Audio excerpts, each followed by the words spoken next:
வணக்கம். இது நியூஸ் போஸ்டின் 8 மணி வீக்கெண்ட் பிரதான செய்திகள். இன்றைய விரிவான செய்திகளுக்கு செல்லும் முன்னர் முதலில் தலைப்புச் செய்திகள்.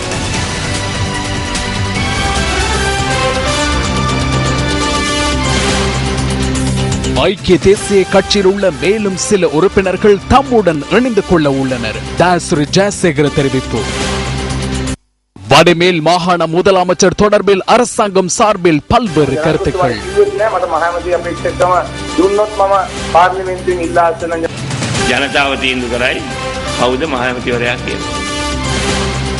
பில்கமுவ ஹெலஹெர வீதியின் மணல் லொரிகள் செல்வதற்கு தற்காலிக தடை.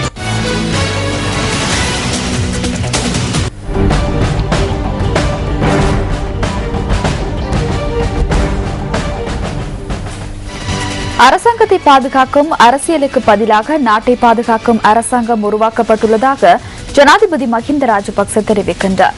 பிலியந்தலை மத்திய கல்லூரியில் நேற்று நடைபெற்ற வைபவம் ஒன்றில் கலந்து கொண்டு உரையாற்றிய போது ஜனாதிபதி இதனை குறிப்பிட்டுள்ளார். பிலியந்தலை மத்திய கல்லூரியில் நிர்மாணிக்கப்பட்ட நீச்சல் தடாகத்தை திறந்து வைப்பதற்காகவும் தொழில் அமைச்சர் காமினி லொக்குகே பாராளுமன்றத்திற்கு பிரவேசித்து 30 வருட நிறைவை முன்னிட்டும் இந்த நிகழ்வு ஏற்பாடு செய்யப்பட்டிருந்தது.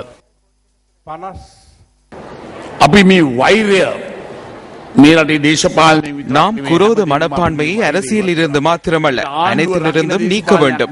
அரசாங்கத்தை பாதுகாக்கும் அரசியல் எமக்கு தேவையில்லை. நாட்டை பாதுகாக்கும் அரசாங்கத்தை நாம் உருவாக்கியுள்ளோம்.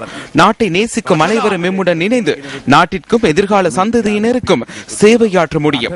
மக்களின் ஆணையை பெற்றுக் கொண்ட போதிலும் அவர்களின் பிரச்சனைகளுக்கு தீர்வை பெற்றுக் கொடுக்க முடியாமற் போன இளம் அரசியல்வாதிகள் எம்மிடம் வருகின்றனர். சில வேளைகளில் பணியாற்றுவதற்காக அவர்களுக்கு நாம் இடமளிக்கின்றோம். நாட்டிற்காக பணியாற்றக்கூடியவர்களே எமக்கு தேவைப்படுகின்றனர்.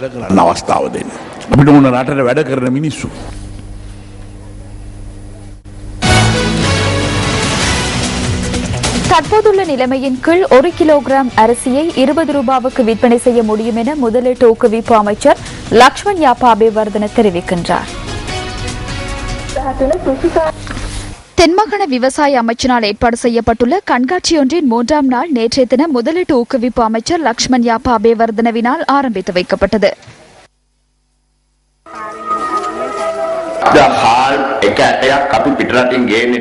நாம் வெளிநாட்டிலிருந்து ஒரு அரிசி கூட இறக்குமதி செய்வதில்லை. சுற்றுலா ஹோட்டல்களில் நடைபெறுகின்ற விசேட நிகழ்விற்கு தவிர வேறு எந்த ஒரு விடயத்திற்காகவும் அரிசி இறக்குமதி செய்யப்படுவதில்லை. அரசாங்கம் எண்ணினால் நாளை 1 கிலோகிராம் அரிசியை 20 ரூபாவிற்கு வழங்க முடியும். தற்போதுள்ள நிலைமையின் கீழ் 20 ரூபாவிற்கு வழங்க முடியும். எனினும் விவசாயிகளுக்கு பாதிப்பு ஏற்படுகின்றமையினால் அரசாங்கம் அவ்வாறு வழங்காது. வெளிநாடுகளுக்கு பரிசில்களை வழங்கும் நடவடிக்கை இந்த ஆண்டில் ஆரம்பமாக உள்ளது. வெளிநாடுகளில் பயன்படுத்துகின்ற அரிசிக்கு ஏற்ற வகையிலான நெல்களை தயாரிக்க நடவடிக்கை எடுத்துள்ளோம். அதுவே எமது அடுத்த இலக்காக காணப்படுகின்றது.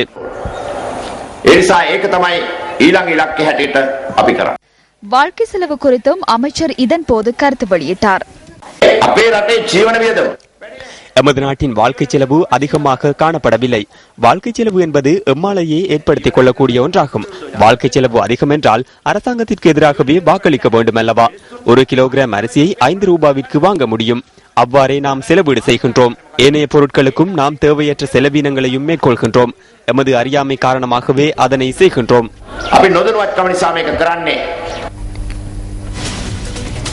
வாழும் சமூகத்துக்கு தொண்டாற்றுவதை லட்சியமாக கொண்டவர்கள் காலம் கடந்து வாழ்ந்து கொண்டிருக்கின்றனர். யாழ்ப்பாண தமிழ்ச்சங்கமும் யாழ் மறைமாவட்டமும் இணைந்து நடத்தும் முதுபெரும் தமிழறிஞர் தனிநாயகம் அடிகளார் நூற்றாண்டு பெருவிழாவை முன்னிட்டு நியூஸ் போஸ்ட் வழங்கும் சிறப்பு பதிவு அடுத்து.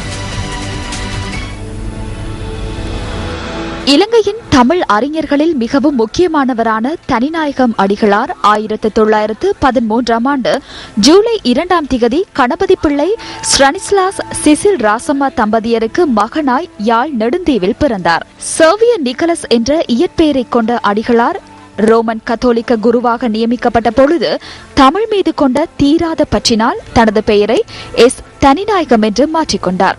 யாழ் ஊர்காவற்துறை புனித அந்தோனியார் கல்லூரியில் தனது கல்வி பயணத்தை ஆரம்பித்த அடிகளார் பின்னர் யாழ் புனித பத்திரிசியார் கல்லூரியிலும் கல்வியை தொடர்ந்தார். தனது 18வது வயதில் தொடங்கி 4 ஆண்டுகள் கொழும்பு குருத்துவ கல்லூரியில் இறை மெய்யியலை கற்ற தனிநாயகம் அடிகளார் இத்தாலியின் ரோமாபுரியில் இறையியல் கலாநிதி கல்வியை பூர்த்தி செய்தார். இந்தியாவில் உள்ள திருவனந்தாபுரத்துக்கு சென்று ஆசிரியராகவும் அருட்பணியாளராகவும் பணியாற்றிய போது அண்ணாமலை பல்கலைக்கழகத்தில் தமிழில் முதுமாணி பட்டத்தை பெற்றார். 7 ஆண்டுகள் பேராதனை பல்கலைக்கழகத்தில் கல்வித்துறை விரிவுரையாளராக பணியாற்றிய தனிநாயகம் அடிகளார் மலேசிய பல்கலைக்கழகத்திலும் 8 வருடங்கள் பணியாற்றியமை குறிப்பிடத்தக்கது.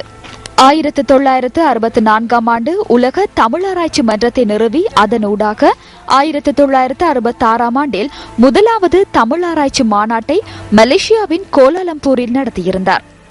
தமிழ், ஆங்கிலம், லத்தீன், கிரேக்கம், பாலி முதலிய மொழிகளில் பாண்டித்தியம் கொண்ட அடிகளார் தமிழிலும் ஆங்கிலத்திலும் பல ஆய்வு நூல்களையும் கட்டுரைகளையும் எழுதினார். தனிநாயகம் அடிகளார் தமிழ் தூது, ஒரே உலகம், தமிழர் பண்பாடு, நேற்றும் இன்றும் நாளையும் உட்பட 137 நூல்களை எழுதியுள்ளமை குறிப்பிடத்தக்கது. உலக தமிழ் ஆராய்ச்சி மாநாட்டை தொடங்கி வைத்தவரும் சர்வதேச அரங்கில் தமிழ் ஆய்வுகளுக்கு வித்திட்டவருமான தமிழ் தூது தனிநாயகம் அடிகளார் அறிஞர் உலகத்தால் வியந்து போற்றப்படுபவராக திகழ்கின்றார்.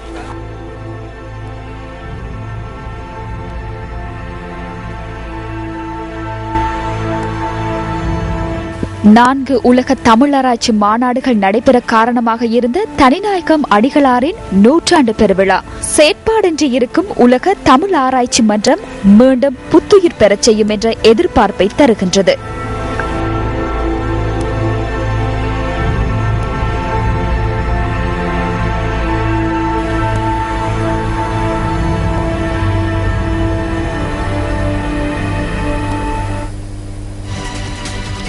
இதேவேளை முதுபெரும் தமிழறிஞர் தனிநாயகம் அடிகளார் 100ஆண்டு பெருவிழாவை முன்னிட்டு நாளைய தினமும் பல்வேறு நிகழ்வுகள் ஏற்பாடு செய்யப்பட்டுள்ளமை குறிப்பிடத்தக்கது. விளம்பரங்களின் பின்னர் நியூஸ் ஃபர்ஸ்டின் வீக்கெண்ட் பிரதான செய்திகள் தொடரும்.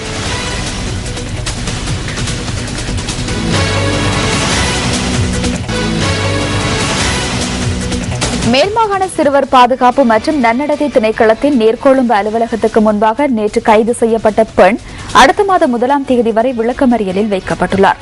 நீர்கொழும்பு பதில் நீதவான் முன்னிலையில் இன்று ஆஜர்படுத்தப்பட்ட போதே இந்த உத்தரவு பிறப்பிக்கப்பட்டது. இந்த பெண் கைது செய்யப்பட்டு 24 மணித்தியாலங்கள் கடந்த பின்னரே அவர் நீதிமன்றத்தில் ஆஜர்படுத்தப்பட்டுள்ளார்.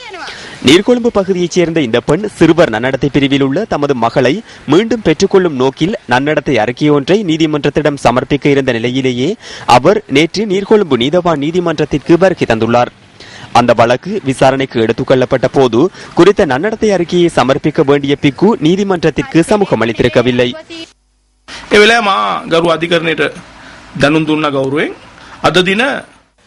ஆணையாளரின் அறிக்கை சமர்ப்பிக்கப்பட வேண்டும் என்று நான் நீதிமன்றத்திடம் தெரிவித்தேன். நன்னடத்தை திணைக்கள அதிகாரிகள் எங்கே என்று நீதிமன்றம் கோரிய போதும் அவர்கள் யாரும் அங்கு இருக்கவில்லை. 2-3 தடவைகள் அவர்களுக்கு அழைப்பு விடுக்கப்பட்டது. எனவே இந்த அறிக்கைகளுக்காக ஆகஸ்ட் மாதம் 31ஆம் தேதி வரை வழக்கு விசாரணைகள் பிற்போடப்பட்டது.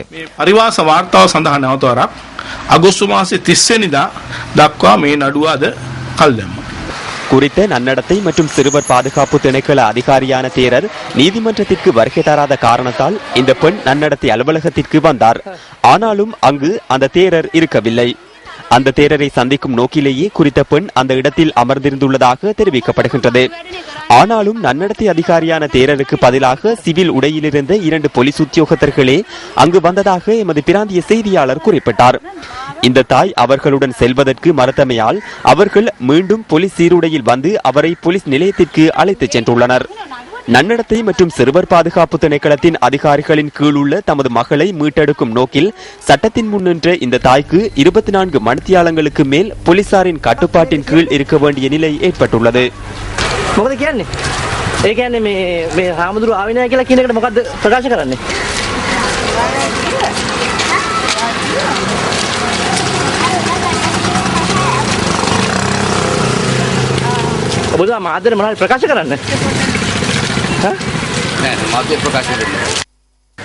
குறித்த பெண் கைது செய்யப்பட்டு 24 மணித்தியாலங்கள் கடந்த பின்னரே நீதிமன்றத்தில் ஆஜர்படுத்தப்பட்டார்.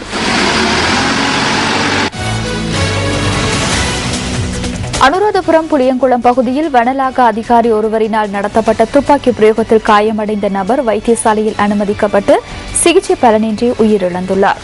துப்பாக்கி பிரயோகம் மேற்கொண்ட அதிகாரி அனுராதபுரம் பதில் நீதவான் முன்னிலையில் இன்று ஆஜர்படுத்தப்பட்டதன் பின்னர் இந்த மாதம் 31ஆம் தேதி வரை விளக்கமறியலில் வைக்கப்பட்டுள்ளார்.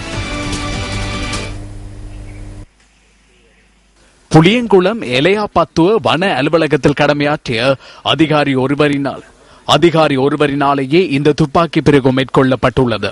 எலையாபத்துவ பகுதியைச் சேர்ந்த ஒருவர் வன இலாகா அதிகாரியின் வீட்டிற்கு சென்று ஆயுத முனையில் அச்சுறுத்தல் விடுத்துள்ளதனை அடுத்தே இந்த துப்பாக்கி பிரயோகம் மேற்கொள்ளப்பட்டுள்ளது.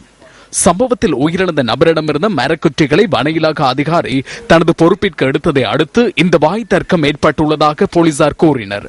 வன இலாகா அதிகாரியின் உத்தியோகபூர்வ இல்லத்திற்கு முன்பாக குறித்த நபர் மது போதையில் வருகை தந்துள்ளதாகவும் போலீசார் குறிப்பிட்டனர். துப்பாக்கி பிரயோகத்திற்கு இலக்கான நபர் அனுராதபுரம் வில்லேஜ் பிரதான வீதி வரை ஓடி சென்று வீதியில் விழுந்திருந்த நிலையில் அவரது உறவினர்கள் அவரை வைத்தியசாலையில் அனுமதித்துள்ளனர். எலையாபத்துவ பிரதேச வைத்தியசாலையில் அனுமதிக்கப்பட்ட நபர் மேலதிக சிகிச்சைகளுக்காக அனுராதபுரம் வைத்தியசாலைக்கு இன்று முற்பகல் மாற்றப்பட்டுள்ளார். புளியங்குளம் பகுதியைச் சேர்ந்த இரு பிள்ளைகளின் தந்தையான 35 வயதான ஒருவரை உயிரிழந்துள்ளார். துப்பாக்கி பிரயோகத்தை மேற்கொண்ட நபர் போலீஸ் நிலையத்தில் சரணடைந்துள்ளதாக எமது பிராந்திய செய்தியாளர் குறிப்பிட்டார். கணவனை இழந்த பெண்கள் எதிர்நோக்கி வரும் பல்வேறு சவால்கள் குறித்து எமக்கு பதிவாகியது. இந்த விடயம் குறித்து ஆராய்வதற்காக எமது பிராந்திய செய்தியாளர் அண்மையில் அவர்களை சந்திக்க சென்றிருந்தார். 90ஆம் ஆண்டு கணவர் இழந்தார். எனக்கு 5 பிள்ளைகள். எனக்கு 2 பிள்ளைகள் இருக்காங்க. என்னோட கணவர் சுனாமியில் இறந்துட்டாரு. அவருக்கு சுற்றி 7 வருஷம். அது கஷ்டப்பட்டு தான் இது செய்கிறேன். இப்போ எனக்கு வருத்தம். இவ்வாறு தம்மை அடையாளப்படுத்தும் இவர்கள் வாழ்க்கை துணையை இழந்து தவிக்கும் பெண்கள் சிலர். தமது குடும்பத்தின் ஒன்று கோளாக உள்ள இவர்கள் சமூகத்தில் பல்வேறு சவால்களை எதிர்நோக்கி வருகின்றனர். தமது ஜீவனோபாயத்தை முன்னெடுப்பதற்காக பல்வேறு தொழில்களில் ஈடுபடும் இவர்கள் தமது குடும்பத்தை காப்பாற்றுவதற்காக தம்மையே அர்ப்பணித்துக் கொள்கின்றனர் என கூறினாலும் அது மிகையாகாது. குடும்ப தலைவரை அந்த குடும்பம் விளக்கும் போது சமூக ரீதியாகவும் பொருளாதார ரீதியாகவும் பல்வேறு பிரச்சனைகளை அந்த குடும்பம் எதிர்நோக்க நேரிடுகிறது. அது கஷ்டப்பட்டு தான் இது செய்கிறேன். இப்போ எனக்கு வருத்தம். அப்போ அதே நேரம் இதுகளை செய்தான் நிறைஞ்ச அது இதுகளை எடுக்கலாம். அரசாங்கத்தால் எந்த உதவியும் நமக்கு இல்லை. அந்த இடியப்ப தொழில் செய்து தான் 2 பிள்ளைகளையும் படிப்பிச்சு கொண்டு வாழ்க்கையை நடத்தி கொண்டு நாங்களுக்கு காணாதான் மேற்கொண்டும் எந்த விதமான உதவியும் இல்லை. நாங்கள் ஒரு சங்கம் ஒன்று வச்சுருக்கோம், விதவியர் சங்கம்னு சொல்லி. அதனால் வர சின்ன சின்ன இதில் சேமிப்புகளை செய்து கொண்டு அதனால் வர வருமானங்களில் நாங்கள் தொழில்கள் முயற்சிகளை செய்து கொண்டு இருக்கிறோம். வேறு கல்முனை தமிழ் பிரதேச செயலாளர் பிரிவிலும் கணவரை இழந்து பல்வேறு சவால்களை எதிர்நோக்கும் சுமார் 1740 பெண்கள் வாழ்ந்து வருகின்றனர். இந்த பெண்கள் பல்வேறு துயரங்களை அனுபவித்து வருவதாக கல்முனை தமிழ் பிரிவு பிரதேச செயலாளர் கே லவநாதன் தெரிவிக்கிறார். இந்த பெண்களில் அதிகளவிலானோர் தமது ஜீவனோபாயத்தை முன்னெடுப்பதற்காக நெருப்புடன் தொடர்புடைய தொழில்களில் ஈடுபட்டுள்ளதாகவும் அவர் தெரிவித்துள்ளார்.